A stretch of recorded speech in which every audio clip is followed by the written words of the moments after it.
The number one question I usually get is, can I have a ball, from people down below. The amount of people who don't realize you're up here until you drop a board or something, and then suddenly everyone's staring at you from beneath. Hi, my name is Tyree Paul. Hi, my name is Daniel. I work on the manual scoreboard at the Route 66 Stadium. I also work the manual scoreboard at the Route 66 Stadium. Well, it's quite simple. Mainly watch the umpire. We have our controller for the lights on the front of the board, and then just keeping up with all the game scores and stuff. So right now we have the Springfield game up, as St. Louis isn't playing tonight, but if St. Louis was to be playing, we would have that on the top of the board. These are the smaller name boards.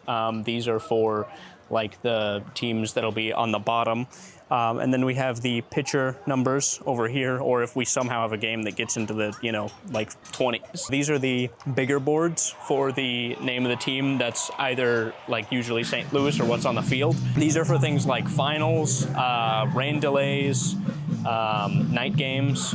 This is the scores box. These are just scores 0 through 9, and then 10 through 15 is here, and the yellow numbers are used on the top for when you're in the middle of an inning and the score is currently 1, but that's not the final score for that side of the inning. We pretty much just use the ESPN app and watch all the games on there. I've had days where I only have to watch a couple games. I had one day last year where I didn't watch a single one, and I've had days where I have all 12 of them going at the same time.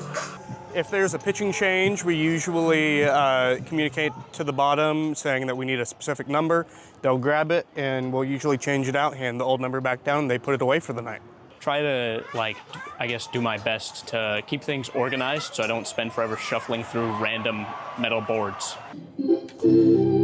So whenever it comes to the end of the inning, we usually update our runs, hits, and errors. Of course, do the box score, but occasionally you have to ask for numbers. Usually you don't have to. Usually we're pretty well stocked up before the game starts. I would say the hardest part of this job is when there's a hot day and the person on the top needs to take a break and you're working the bottom, so you have to cover 13 games at the same time. That's pretty much it. Otherwise, things are usually fairly relaxed.